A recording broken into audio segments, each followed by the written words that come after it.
Tout de suite, émission.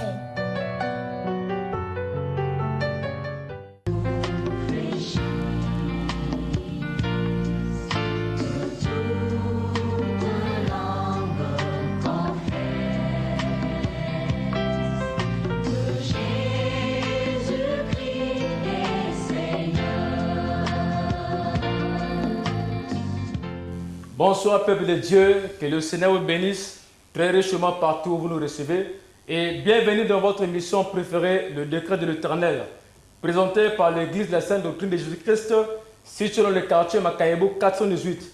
À 200 mètres du terminus se trouve une pharmacie et après la pharmacie, la première ruelle à droite, dans la ruelle, la cinquième parcelle à gauche. Le but de cette émission est de ramener tout être vivant à l'obéissance parfaite de Dieu, comme il est écrit dans 2 Corinthiens chapitre 10 au verset 5. N'allons pas développer cette émission comme ça. Prions d'abord pour la gloire de Dieu. Seigneur, te bénissons, te levons parce que tu es Dieu. Merci pour tout ce que tu fais. Ô éternel mon Dieu, mon roi, nous soumettons tous ta volonté et que ta gloire, ta puissance se manifeste. Ô gloire à toi, puissance à toi. Dans le nom puissant de Jésus de Nazareth, nous disons Amen. Amen. Amen. Amen. Sur ces plateaux, je ne suis pas seul. J'ai avec moi, j'ai cité l'ambassadeur du Christ, le pasteur Ongué Roger. Bonsoir vos pasteurs. Bonsoir mon bien-aimé. Et les bien-aimés de la foi, bonsoir. Bonsoir. Alors, je vais me tourner au côté de l'homme de Dieu qui va nous dire quel est votre mot d'introduction. Nous, c'est béni le peuple de Dieu qui sont déjà prêts pour recevoir quelque chose de la part de Dieu. Alléluia. Tous nous sommes à table pour manger ce que notre Père Céleste nous a préparé. Alléluia. Vraiment, que le Seigneur vous bénisse partout là où vous êtes. Et nous vous aimons très bien, nous vous portons aussi dans nos cœurs. Alléluia. Voici pourquoi il y a toujours de bonnes choses quand nous nous retrouvons en ce lieu. Alléluia. Que le Seigneur vous bénisse. Amen. Amen. Dieu, gloire soit rendue à Dieu. Bien-aimés, il n'est pas bon que vous puissiez nous appeler pendant le déroulement de cette émission. Si vous avez des questions, des requêtes, des préoccupations, il est préférable que vous puissiez nous le faire parvenir par SMS ou encore de nous appeler à la fin de l'émission. Merci de votre bonne compréhension. Alors, nous sommes toujours dans notre grand thème qui dit « En Christ, rien ne pourra te vaincre ». Voilà pourquoi je vais me tourner de côté de l'homme de Dieu qui va dire ce que Dieu a prévu à son peuple ce soir. Je mets le Seigneur, mes bien-aimés, une fois de plus. Bonsoir. Et nous allons voir ce que le Seigneur nous a donné, parce qu'il a voulu que nous puissions mettre fin avec ce sous-thème concernant le thème de « En Christ, rien ne pourra nous vaincre ». En Christ, rien ne pourra nous vaincre. Et nous avons notre texte de base, Luc 10, je crois à partir du verset 18. On dit quoi là-bas? Je lis au nom du Seigneur, dans Luc du 10 au verset 17, Oui, à partir du verset 17. 17 à 20. Les 70 se réveillèrent avec joie, disant, Seigneur, les démons même nous sont soumis en ton nom. Jésus leur dit, je voyais Satan tomber du ciel comme un éclair. Voici, je vous ai donné le pouvoir de marcher sur les serpents et les scorpions et sur toute la puissance de l'ennemi, et rien ne pourra vous nuire. Verset 20. Cependant, ne vous réjouissez pas de ce que les esprits vous sont soumis, mais réjouissez-vous de ce que vos noms sont écrits dans les cieux. Amen. Amen. Je bien le Seigneur bien-aimé, ça c'est notre texte de base. Qu'est-ce qui fait aujourd'hui que les chrétiens ne palpent pas cette victoire, cette grâce que le Seigneur nous a donnée? Parce que tout était bloqué, mais le Seigneur est venu débloquer. Mais quelque part, il y a des chrétiens qui souffrent. Chaque fois, on reçoit des coups de fil, on reçoit des SMS, on voit des plaintes de l'Église. L'Église est en train de souffrir sur la terre. Certainement, c'est vrai que nous sommes des étrangers. Nous sommes devenus des étrangers dès lors que nous avons accepté la nouvelle vie que Dieu nous a donnée au travers de son Fils, Jésus-Christ de Nazareth. Nous sommes devenus des étrangers sur la terre. Ça veut dire que le monde ne nous reconnaît plus. Et nous sommes devenus maintenant en difficulté. Nous sommes rentrés dans un combat à ciel ouvert tous les jours. Jusqu'à l'enlèvement, nous serons en combat. Mais sur ce combat, le Seigneur nous dit que nous sommes des vainqueurs parce que nous avons déjà eu celui qui a vaincu pour nous. Amen. Pendant que nous étions en train de pourrir, pendant que nous étions comme des chenilles en train de tourner comme des chenilles, mes frères et sœurs, Dieu a fait grâce. Pendant qu'on marchait sur notre ventre, à l'image des serpents, mais c'est l'image des chenilles, Dieu avait déjà préparé des ailes pour nous, pour que nous puissions nous envoler pour le ciel. Parce que Dieu, au travers de son Fils, nous a donné la capacité de devenir céleste, de vivre pour le ciel. Donc nous ne sommes plus terrestres. En cela, le monde ne nous reconnaît plus. C'est comme la mémoire dans une voiture. Si ce n'est pas son code, il ne peut plus te reconnaître. Il ne peut plus reconnaître sa voiture. Il ne peut plus reconnaître le moteur. Il ne reconnaît plus la clé que vous pouvez mettre là-bas. Il faut alors partir chez les techniciens, les gens qui sont doués à la matière pour décoder la clé et permettre à n'importe quelle clé de démarrer la voiture. Sans ça, c'est difficile. C'est ce qui se passe avec le monde, mes frères. Voici pourquoi le Seigneur, quand il parlait, il se référait toujours à la nature pour bien faire passer son enseignement. Et c'est ce que nous sommes en train de vivre aujourd'hui. Nous sommes en difficulté sur la terre. Nous reconnaissons cela, que le chrétien n'est pas chez lui, parce qu'il y a quelqu'un qui dit qu'il est le propriétaire de la terre. Il peut donner tout à celui qui peut se soumettre ou s'humilier devant lui. Mais en reconnaissant la parole de Dieu, nous avons la connaissance de celui qui est le Créateur. Et en ayant cette connaissance, il nous dit que je vous ai donné le pouvoir de marcher sur la puissance de l'ennemi. Rien ne pourra vous nuire. Donc, en cela, le chrétien doit marcher tête haute, mes frères. Le chrétien doit être affranchi. Être affranchi, c'est connaître des choses que tu ne connaissais pas, que tu n'avais pas la connaissance. C'est se rendre compte. Voilà un enfant qui était négligé, qui était en train de dormir parfois dans la rue, qui n'avait pas un chez-soi. Surtout qu'avec le phénomène d'aujourd'hui, il y a des parents, c'est un système déplorable. Et il faut qu'on parle d'abord de ça, mes frères et sœurs. Un papa qui a préparé l'avenir de ses enfants, mais quand ce papa-là quitte ce monde, non, c'est les petits frères, c'est les petites sœurs qui viennent, c'est les choses de mon grand frère, de ma grande sœur. Pendant que cette petite sœur-là chie des enfants n'importe comment, et c'est elle qui vient maintenant chercher à être la propriétaire des biens de son grand frère. C'est bizarre. Il prend les enfants, il les met dehors, allez chez votre maman. C'est comme si cette maman avait ses enfants sans un monsieur. Vous voyez? C'est bizarre, mes frères et sœurs. C'est bizarre. Donc cette maman-là ignore, cette tantine-là ignore qu'elle va quitter aussi ce monde. Tu as mis au monde tes enfants par n'importe quelle mesure, avec n'importe qui, et tu n'as pas un chez soi. Tu vas profiter de la mort de ton frère pour arracher ses biens, le bien de ses enfants. Oh non, je suis le grand-père, je suis le grand frère de votre papa, c'est moi qui ai le dernier mot. Tu as le dernier mot sur tes biens, c'est pas sur les biens de celui qui a préparé l'avenir de ses enfants. Amen. Et on se retrouve avec des enfants comme ça, qui étaient bien aisés dans la maison de leur père, non, qui sont devenus maintenant dehors, à cause de ces conneries. Et on est en train de laisser ces choses évoluer comme ça. Ça ne peut pas marcher, mes frères et sœurs. Oui, voilà un enfant qui est en train de souffrir. Pendant ce temps, son père a laissé un héritage pour eux. Maintenant, un jour, cet enfant va croître et avoir la connaissance de bien laissé par son père. Ça va être une guerre. Ça va être une guerre. Cet enfant sera obligé de revendiquer ses droits, de réclamer ses droits. Mes frères et sœurs, c'est ça. Il était dans l'ignorance, il ne savait pas que pendant qu'on est en train de souffrir avec maman ici, dans une maison en planche, non, nous on a des villas au centre-ville, on a des maisons bien bâties, papa avait déjà tout, papa avait transpiré pour nous. C'est ça ce que la Bible nous fait comprendre, que celui qui est affranchi ne marche pas dans les ténèbres. Amen. Parce qu'il a connu la vérité. Il est en face de la réalité. Donc, il y a un papa comme ça qui était menacé par les enfants de son frère. Ah oui, papa, toi tu es chez toi, nous sommes dehors. On nous avait dit que papa avait laissé 2 parcelles. Maintenant, où est notre parcelle? Où est notre parcelle laissée par notre père? Toi tu es chez toi avec tes enfants. Mais nous sommes dehors. Montre-nous notre terre. Oh non, je vais m'arranger pour vous acheter le terre. Pendant que le papa l'avait bouffé. C'est un phénomène qui est bizarre dans la vie de Pointe-Noire. Après ça, pas des choses comme ça. Ce n'est qu'à Pointe-Noire ici comme si tout est noir. Mais tout doit être éclairé, mes frères et sœurs. Amen. Non, mes frères et sœurs. On est là pour redresser des choses qui ne marchent pas. C'est ça, mes frères et sœurs, on ne peut pas marcher dans les ténèbres comme ça. Et il y a une couche qui est dans les rancunes. On parle de la paix dans le pays, c'est pour que toutes ces classes-là puissent ressentir la paix. Son père a travaillé, il a le droit de vivre son héritage. Et on n'a pas le droit de vivre la souffrance pendant ce temps que papa avait déjà souffert pour nous. C'est comme ça, mes frères et sœurs. C'est pourquoi en Europe, tout est développé. Hein? À partir de 18 ans, l'enfant rentre dans son héritage. Le compte qu'on avait préparé pour cet enfant, on lui donne.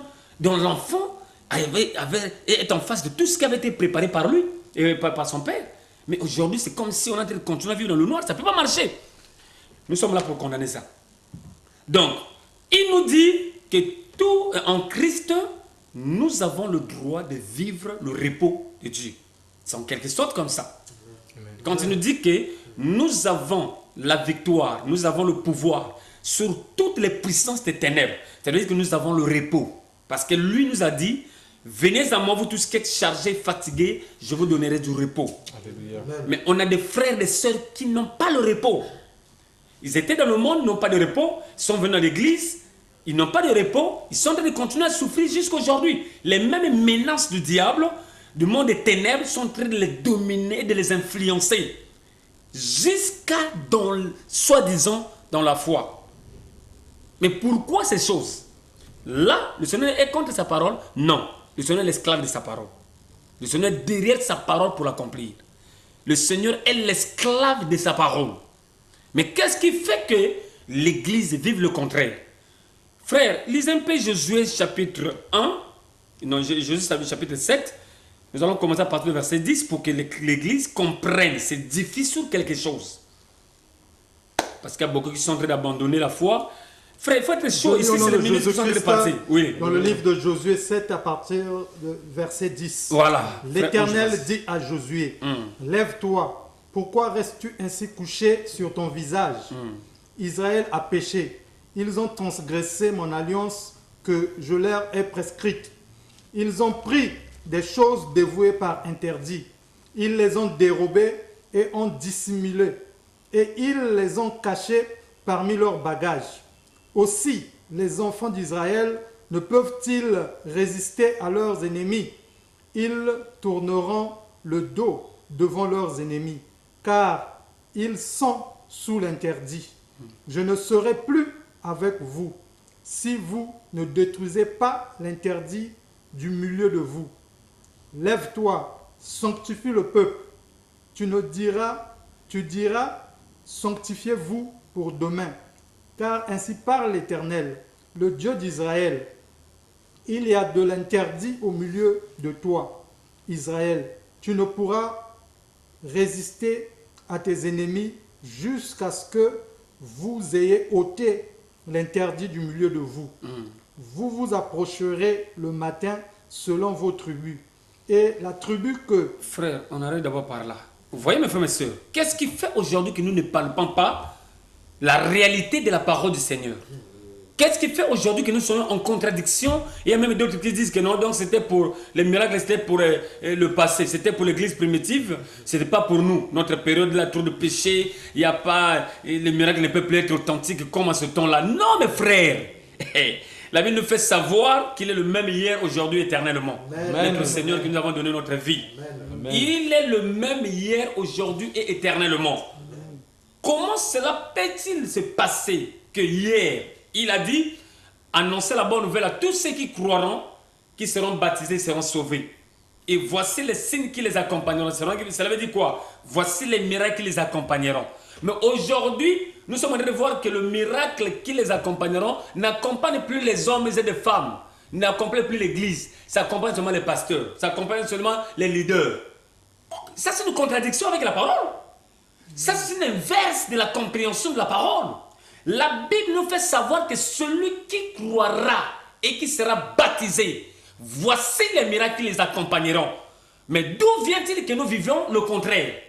Pourquoi le miracle n'accompagne qu'une certaine classe, mais les autres, la majorité, non? Il faut que cette majorité vienne vers la minorité. Non, mes frères, c'est l'inverse. C'est ça le problème. Quand on parle du dernier réveil, cela veut dire que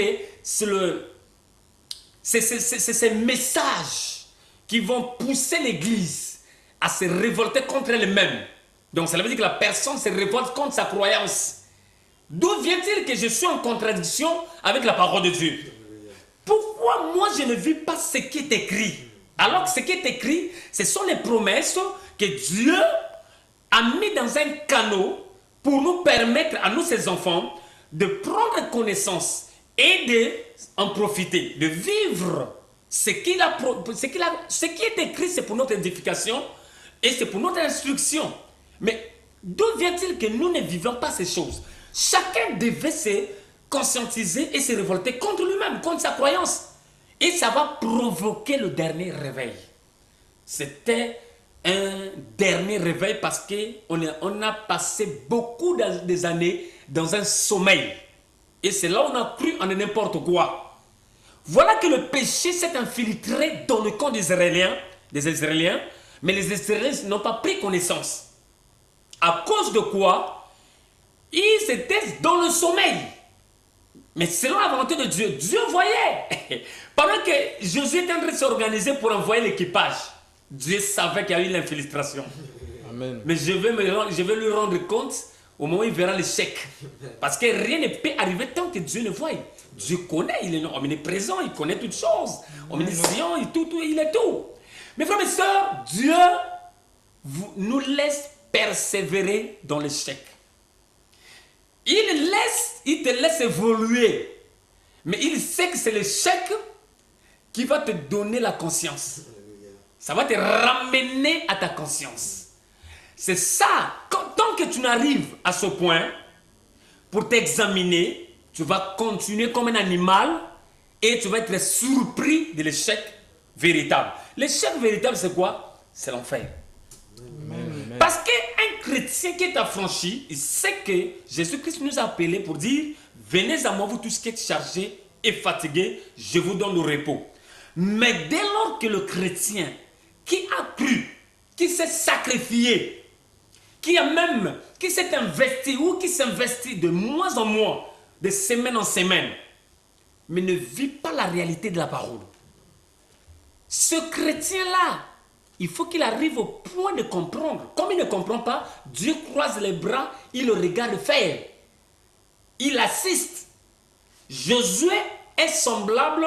Josué avec les Israéliens en ce moment-là, ils étaient semblables à l'église actuelle. Amen. Qui est en train d'évoluer aveuglément. Mais le Seigneur a les assister. Mais beaucoup des échecs. Il faut que le chrétien réalise. Ils comprennent, cherchent à comprendre qu'est-ce qui se passe, qu'est-ce qui ne marche pas. Pourquoi le Seigneur dit ceci, mais moi je ne vis pas ça. Alors que moi j'ai abandonné ceci. Il y a des frères qui connaissent et qui citent. Il y a des sœurs qui disent, papa j'ai abandonné l'impudicité. Papa j'ai abandonné la boisson. Ma soeur tu n'es pas encore vraiment dans le vol. Non, je n'escroque pas même mon mari jamais. Ma soeur toi non mon papa, moi je suis blanche. Mais pourquoi ça ne marche pas? Je ne comprends pas. Or, c'est dans le monde, c'est dans ce point-là que le Seigneur voulait que tu comprennes. C'est ça, mes frères et sœurs. Amen. Jésus a envoyé l'équipage. Quand dans la lecture, vous allez comprendre, on a dit, non, c'est pas la peine d'aller avec 3000 personnes, de 5000 personnes, 6000. Non, ils sont peu, papa. Laisse-nous seulement aller avec 2000, je crois bien. Avec 2000, on peut vaincre. C'est un petit nombre. C'est pas la peine de faire souffrir mais la population. Laissez la population tranquille. Le Jésus a dit, ah bon, le serait de consulter Dieu, il écoute seulement les rapporteurs. Non, allez-y. Et subitement, mes frères, Josué voit le peuple revenir, l'armée la plus puissante du monde, jusqu'aujourd'hui, les Israéliens. Mes frères et sœurs, revenir en courant, avec des pleurs. Qu'est-ce qui se passe? Ah, là-bas, c'est grave. Là-bas, en tout cas, c'est grave. On a même tué plus de 30 personnes. Ce sont des personnes déjà. Hein?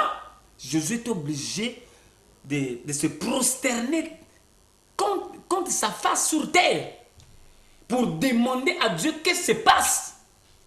Comment ça peut arriver à l'armée de l'Éternel de se plier et de faire un demi-tour devant l'armée du monde? Qu'est-ce qui peut... Comment le diable, en quelque sorte, comment Satan peut faire à ce que l'échec pénètre jusqu'à dans le camp de Dieu? Il y a eu des questions. Jésus est resté du matin au soir. Jésus n'a pas eu mot. Avec tous les anciens qui se sont associés à lui pour chercher à comprendre comment Dieu Prenez de nous, c'est grave. Jésus, dans sa prière, quand vous allez continuer, mes frères et mes sœurs, jusqu'au verset 26, vous allez découvrir quelque part là où Jésus est, dans ses pleurs, dans sa prière, il était en train de s'alarmer devant Dieu. Mais Seigneur, nous on a quitté l'Égypte, on est en train de partir, c'est toi qui nous as fait la promesse. Maintenant, nous sommes là en risque. De l'autre côté, il y a les Philistins. De l'autre côté, ce sont les Moabites. De l'autre côté, ce sont... mais papa, comment on va expliquer ça comment? Là, quand ils vont en prendre notre échec, ils risquent de nous envelopper et nous terrasser. Et ça va effacer le nom de ton peuple sur la terre. Comment? Dans le comment? Je crois que le Seigneur était dans la joie parce que Josué est arrivé au point de permettre à Dieu de parler. Amen. Et Dieu a dit à Josué, mais pourquoi tu te courbes depuis ce matin? Lève-toi. Mais il y a l'interdiction, il y a l'interdit au milieu de ton peuple. Ton peuple s'est sué. Moi, je ne peux pas agir dans le péché, dans le mélange. Amen. C'est normal. Avec cet état, cette armée, quelle que soit sa puissance, elle ne peut pas résister devant ses ennemis. Elle ne peut que faire demi-tour. Ah, mais qu'est-ce qui s'est passé, Seigneur? Oui, parce qu'il y a l'interdit, il y a le péché. Mes frères, mes soeurs, aujourd'hui, mon frère, ma soeur, toi qui es en train de recevoir ce message, Dieu te parle. Tu es en train de t'alarmer, ça ne marche pas. Je dépose les demandes, ça ne marche pas. Je fais ceci, ça ne marche pas.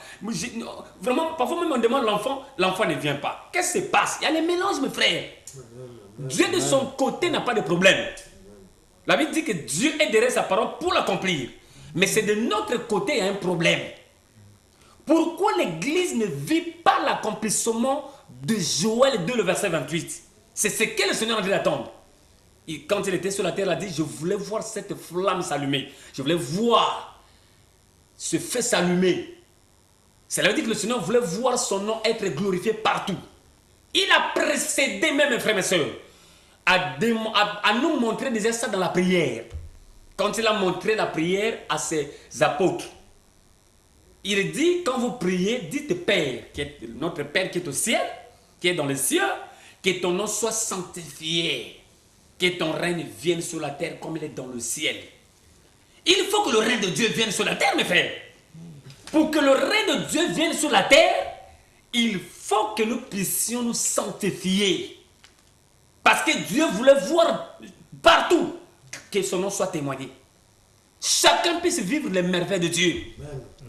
C'est là où la Bible nous fait savoir, si je ne me trompe pas dans Jérémie 13, il dit, oui, à partir du verset 11, que les projets que j'ai formés sur vous, ce n'est pas des projets de malheur, mais c'est des projets de paix, de bonheur.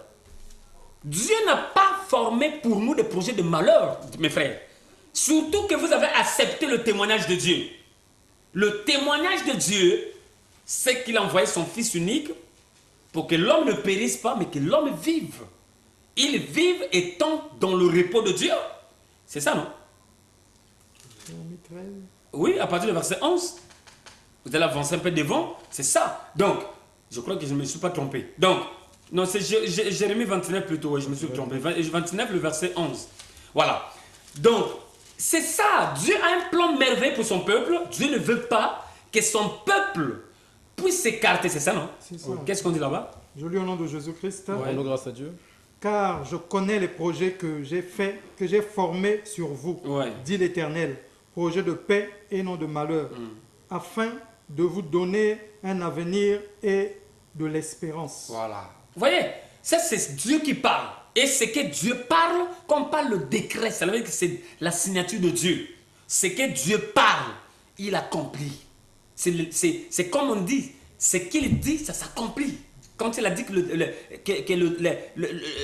les cieux, donc les eaux soient séparées, qu'il y ait une partie du ciel et une partie de la terre, c'est là, au fur et à mesure que Dieu prononçait les mots, il y a eu l'accomplissement dans chacune des phrases de Dieu. La parole de Dieu, c'est un décret.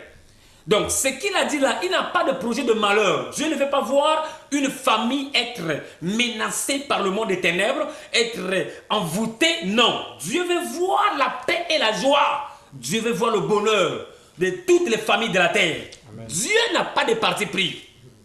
Mais si nous ne vivons pas l'accomplissement de la parole, au point que beaucoup se sont détournés pour suivre le diable dans ses pratiques, parce qu'on n'a pas su qu'on avait des mélanges. Dieu n'est pas un Dieu de mélange, mes frères. Sinon les gens vont dire, ah, mais si cela est ainsi, mais qui va réellement être sauvé? Oui, mais il a dit que ce qui est impossible aux hommes est possible à Dieu. Amen. Amen. C'est difficile pour un éléphant de rentrer dans un trou d'une aiguille. Vous voyez, mes frères et sœurs? Mais il a dit que ce qui est impossible aux hommes est possible à Dieu. Un éléphant peut aussi rentrer dans le trou d'une aiguille en se conformant à la parole de Dieu. Amen. Il nous faut comprendre que si l'Église, corps du Christ, est en quelque sorte aveuglée, parce qu'en son sein est le mélange qui est installé. Et les gens ne cherchent pas à découvrir quel est ce mélange. Mais dès lors que vous avez associé le monde avec la parole de Dieu, ça ne peut pas avoir lieu. On ne peut pas associer le soleil et la lune. La lune pourrait être ensemble. Ça ne peut pas, mes frères. C'est pourquoi ça fait des histoires, c'est des choses difficiles. Quand on parle de l'éclipse solaire, vous voyez des gens qui voyagent, qui se déplacent, parce que c'est inimaginable. Il faut chercher à voir. Il faut chercher à réaliser cela, à comprendre. Est-ce que c'est réellement... On ne comprend pas ce phénomène et on ne comprendra jamais. Donc, il faut que l'Église se rende compte. Avec le mélange, l'Église ne sera pas efficace de faire convertir le monde. Vous voyez, mes frères et sœurs, avec plus de 8 milliards d'habitants du monde, on n'a même pas 3 milliards de chrétiens. C'est une honte. Et tout le monde veut qu'avec les temps difficiles, tant que le Seigneur vienne, pour que nous partons nous reposer. Vous ne pouvez pas vous reposer si vous n'accomplissez pas la volonté de Dieu. Amen. Parce que la volonté de Dieu doit s'accomplir. Il a dit qu'annoncer la bonne nouvelle pour changer les gens. N'annoncez pas la bonne nouvelle pour faire des adeptes dans le monde. Mais annoncez la bonne nouvelle pour donner la connaissance de Christ aux hommes. Afin que les annonceurs de la bonne nouvelle s'effacent. Que Christ apparaisse. C'est le temps, mes frères et sœurs, de comprendre ces choses. Le monde est en train de vivre la crise mondiale parce que le monde n'a pas compris la volonté de Dieu. Parce que le côté spirituel, si c'est Dieu qui est glorifié, Dieu c'est lui qui est le créateur. La nature doit se soumettre. Amen. Amen. Le poisson de la mer doit se soumettre. La viande, l'animal dans la forêt doit se soumettre. Mes frères et sœurs, mais si Dieu n'est pas honoré, c'est pourquoi vous avez vu quand il y a eu le péché. Quand il y a eu le péché dans le jardin d'Éden, même l'animal qui était chéri par l'homme était devenu maintenant l'ennemi de l'homme. Même l'éléphant qui s'est plié devant l'homme, l'éléphant était devenu l'ennemi. L'homme commençait même à fuir l'éléphant. L'homme commençait à fuir même un petit chacal. Vous voyez, mes frères et sœurs? Donc c'est pour dire quand le péché, la colère de Dieu rentre en activité. Il faut que Dieu soit élevé. Il faut que le Dieu d'Abraham, d'Isaac et de Jacob soit élevé. Il faut qu'il règne pour que l'abondance qu'il a proclamée dans Malachie en disant quand vous donnez, vous allez recevoir une arrosoir céleste sur tout ce que vous allez entreprendre. Il faut que cela puisse arriver, mes frères et sœurs. Il faut que cela puisse arriver, mes frères et sœurs. Le monde est en train de se sentir bloqué. Là, on parle de la crise, là, on parle de la maladie. Les foyers sont en train d'être séchés. Mais c'est le temps de vivre l'abondance avant que la fin n'arrive. Il faut, mes frères et sœurs, que les gens se conscientisent. Je suis chrétien, mais quand je prie pour quelqu'un n'est jamais malade. Qu'est-ce qui se passe? Alors que le Seigneur dit que je dois imposer les mots malades, les malades seront guéris. Mais pourquoi ça ne se passe pas? Il faut obligatoirement que j'amène seulement chez l'homme de Dieu. Mais les hommes de Dieu n'arriveront pas à eux seuls. La mission n'est pas donnée seulement aux hommes de Dieu, la mission est donnée à tous ceux qui croiront. Il faut que les églises commencent à travailler comme un filet jeté dans le monde pour attirer des grands poissons à Dieu. C'est comme ça que Dieu a donné l'évangélisation. C'est comme ça que Dieu veut que nous puissions travailler. Pas travailler pour le nom d'une personne, mais travailler pour le nom du Seigneur. Amen. C'est comme ça que nous pouvons réussir. Mais dès lors que nous avons introduit le mélange, le diable a élevé l'homme. Et l'église aussi élève les hommes. Chaque 4 murs élève leur leader. La place de Jésus-Christ est où? Ça c'est interdit. Comme ça l'église ne peut pas palper Dieu.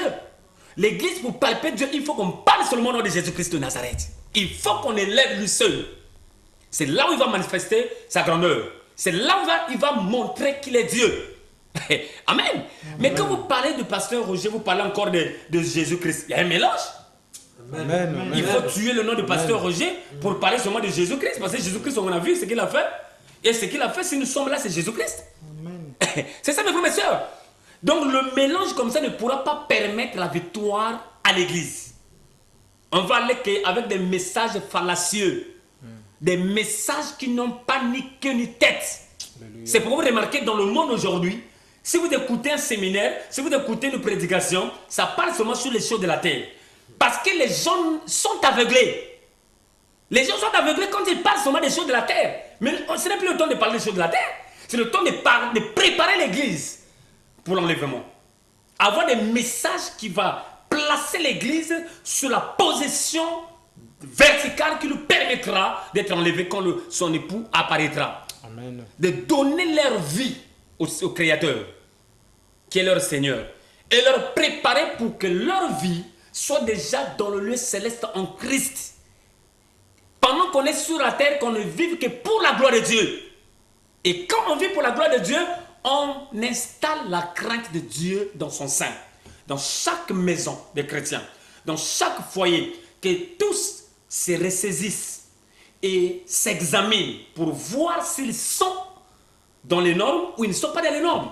Ce n'est pas le moment de dire que non, nous dans notre église, ça c'est pas permis, ça c'est pas interdit, ça c'est pas interdit. Non! C'est le moment de parler de la parole de Dieu. La parole de Dieu interdit ça, il faut laisser ça. Ça, il faut laisser ça. C'est la parole de Dieu qu'on doit parler. Toutes les églises doivent parler un même langage. Parce que quand on parle de l'église corps du Christ sur la terre, c'est l'église qui parle le même langage. Amen. Vous pouvez partir à n'importe quel pays, ils ont un même message. Comme Noé, pendant 120 ans, préparer l'église à la montée de la barque. Mais l'église n'a pas accepté. Mais quand même, son foyer était gagné au Seigneur. Il s'est réjoui, mes frères et sœurs. Voilà, nous sommes à la télé. La télé, c'est le temps. Je vous laisse la possibilité, avec les 30 minutes qui restent, pour réagir par rapport à ce que vous avez écouté. Bien-aimés, nous qui sommes sur ce plateau, nous représentons ceux qui sont dans les maisons. Donc nous posons des questions dans le sens allant de thème inspiré par le Saint-Esprit. Alors, pasteur, nous voulons savoir pourquoi le Seigneur avait-il dit aux disciples de ne point se réjouir du moment où les démons les ont été soumis? Oui, parce que là, on doit dire à nos bien-aimés de ne pas appeler pendant que nous sommes en train de parler ici. Si vous voulez appeler, appelez à la fin de l'émission parce que là, au moins, on sera en contact avec le téléphone pour vous répondre, pour causer avec vous comme vous voulez. Il faut toujours le dire pour éviter que les bien, parce que là, ils sont en train d'appeler toujours. Donc, si le Seigneur avait interdit à ses disciples de ne pas se réjouir à cause du miracle, mais de se réjouir quand leur nom sera écrit dans le livre de vie, c'était pour leur éviter de tomber dans le piège. Parce que le diable devait travailler en se basant sur le miracle. Mais un faux miracle. Parce que là, dans Thessaloniciens, on nous fait comprendre la manifestation du diable en ce temps de la fin. Il se base sur le miracle. Et un faux miracle. Mais le Seigneur, sachant ce qui arrive, puisque ce qui va arriver, parce qu'il est Dieu, il est obligé de prévenir et d'empêcher son Église de tomber dans ce chaos. De ne pas faire comme le diable. Maintenant, actuellement, dans les églises, après avoir fait une délivrance à une âme, maintenant, peut-on témoigner, exprimer la joie de Dieu, puisque le Seigneur avait déjà interdit ça? Non, mais c'est le frère, la sœur peut témoigner sa délivrance. Le frère peut témoigner la délivrance qu'il a reçue. La délivrance, c'est ce que la Bible nous fait comprendre. Quand la parole de Dieu de la repentance est prêchée, ça tire les hommes qui sont dans les ténèbres à venir à la lumière de Dieu. Quand la personne quitte le monde pour venir au Seigneur, il vient étant possédé. Mais c'est la lumière de la parole qui l'éclaire. Et c'est par là qu'il pourra commencer par comprendre que j'étais esclave de la boisson, j'étais esclave de l'impudicité, j'étais esclave de l'adultère, j'étais esclave de ceci, de cela. L'esclavage, c'est le symbole de celui qui est en prison. Et quand il sort de là, il rentre dans le repos de Dieu, il doit témoigner sa délivrance. C'est ça, mes frères et sœurs. Maintenant, comment peut-on savoir si le nom d'une personne est déjà écrit dans le livre de vie? Mais déjà, la personne doit se reconnaître.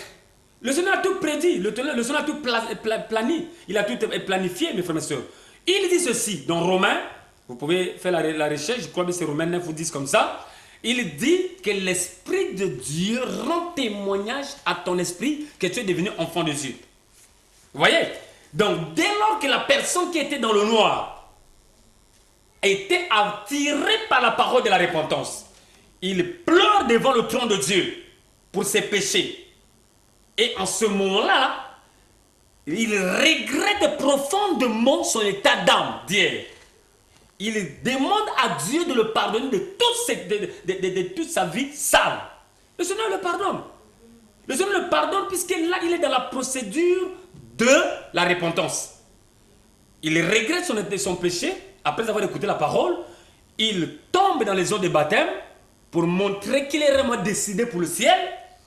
Et ensuite, le témoignage de Dieu vient se confirmer parce que c'est par le baptême d'eau que le Seigneur est qualifié d'engagement de conscience.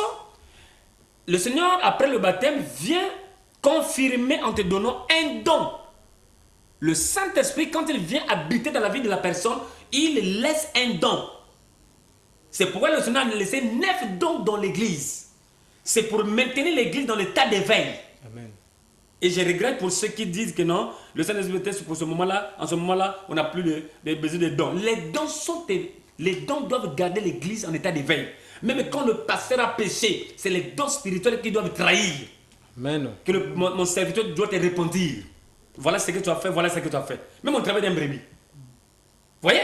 Parce qu'il y a les dons sont importants. Tous ceux qui ont chassé les dons de l'esprit, ils ne vivent plus ça. C'est pourquoi l'église est maintenant dans les calculs des hommes. La